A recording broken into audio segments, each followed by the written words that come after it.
So this is the Sea Eagle EZLite10, and I'm just going to do a quick review of it. It belongs to John, Swan Dodger in our group, also known as Rough Paddling on YouTube, and he's let me go out just for a let me go out in it just for a little play, see what I think of it. Now, if I just rock this, right, it does feel really quite stable. It does feel quite rocky, but not tippy, if that makes sense. It doesn't feel like it's going to tip anywhere. So what I'm going to do is I'm going to do a little kind of speed test.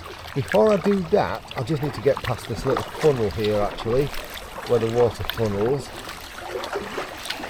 Now, as you can probably see, my feet are pressing against, my dirty Crocs are pressing against these footrests, which is quite a unique design on this craft. And you can move them while you're in the boat with your feet. You can pick them up, slide them down, pick them up, slide them back. So you can set them exactly how you want them when you're in the craft, which is really nice.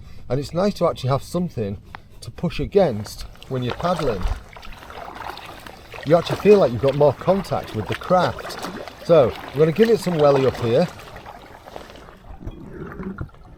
Point you in the right direction first. I'm going to give it, not give it some welly, I'm just going to see what it's like against this flow. Now this flow is about 1.5 miles an hour downriver, and I'm paddling against it at the moment. So with that going on, I'm certainly travelling a lot better than I was in the Labia in paddle that we did just prior to this. So I'm pootling along here, just steady away at around 2.3, 2.2 miles an hour, which is, as I say, against the flow, quite respectable. If I stop paddling, it actually carries on going. It's got a really nice glide to it, and I'm gliding against the flow. Let me show you against the bank. So you can see the water flowing past, but you can see the bank going the other way. That's really neat. And as I say, these footrests give you something to push against when you paddle, and the back support on the seat gives you something to push against too. It's actually very good, not quite good. Yeah, liking this. So what I'll do is I'm going to get past those trees where the water funnels, and then sort of like head back and see what speed it comes up with downriver. Bearing in mind the wind's turned round a little bit. I'm now currently doing about 3 miles an hour, which is pretty good. I'm not pulling particularly hard, just steady away. As you can see, if I was to sort of like give it a bit more welly,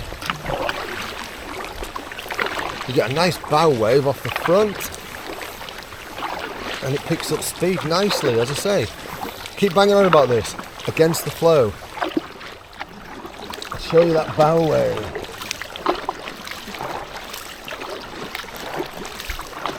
Look at that, you can see the water coming off the side there. Really cool.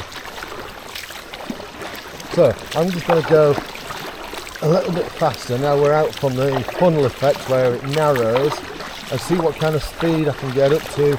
I'm up to 3 against the flow. 3.2. Yeah, you know, it tracks really nicely too, considering this is only a 10-foot craft. 3.3 mile an hour, 3.4, tracking really nicely. And then when I stop,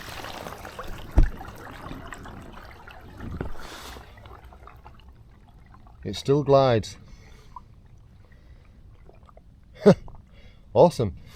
What I have noticed already, don't think I'm going to particularly like the seat. It is quite hard, and if you're like me and you struggle with sort of like a numb bum and all that kind of stuff, you might struggle with the seat. But John likes it, but for me I just find it a bit tough. But the back support on it, really good.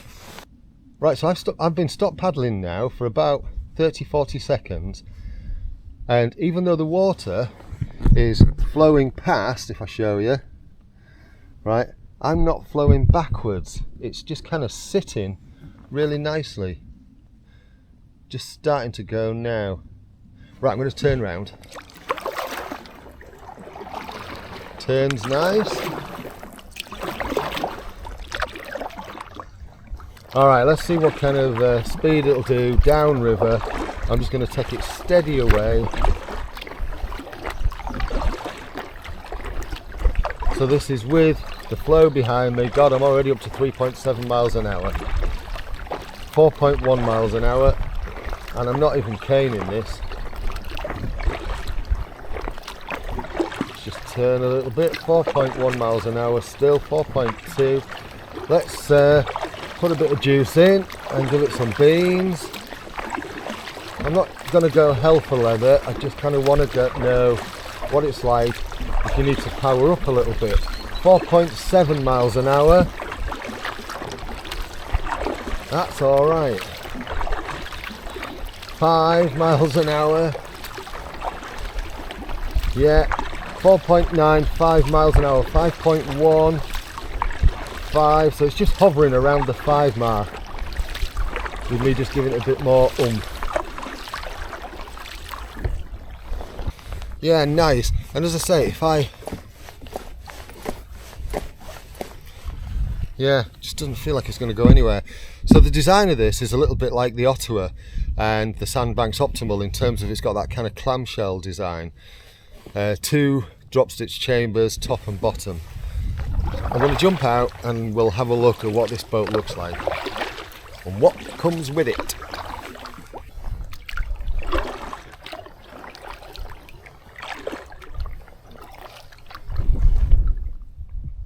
So there it is, out of the water. Now I've just been asking Mr. Rough Paddling himself what it comes with.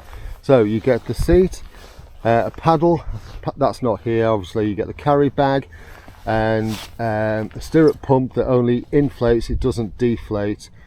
Is that it? Tick that box? Yeah. Yeah. And what's a nice feature with the seat is, you've got this nice little bag at the back so you can put a few bits of gubbins in it that just straps on. I do like the high back aspects of that, but I wasn't a fan of the seat itself. I just found that a bit hard. Anyway, we'll start at the front and work our way back. So it's got a hard nose cone, so for bumping stuff, as you can see, that's taken a few little knocks today. Carry handles, 1, 2, 3, 4, 5. Well done, Sea Eagle, because if you want, you can carry this a little bit like a paddle board just by carrying it in that with that middle one. How much does it weigh, John? About 10 kilos? About 12 with the seat and everything in it. Yeah, so about 12 kilos with the seat and everything in it. So it's relatively light for a drop stitch boat. 10 foot long, I believe. As I say, you've got these nice little things, and I believe, if I'm not mistaken, these just slide out, don't they? Yeah, that just slides out of there for packing away and then just pops into there. So these things just slide out and then you just put them in when you want them. Nice. And these do work really well, as you saw me use them in the boat. You've got this non-slip texturing on the floor. Bit of bungee cord at the back, and it is adjustable so you can put some gear underneath it. Here we've got the 2 valves, Halkey Roberts valves, 10 psi in the top chamber, 10 psi in the bottom chamber. As I say, nice little carry handles.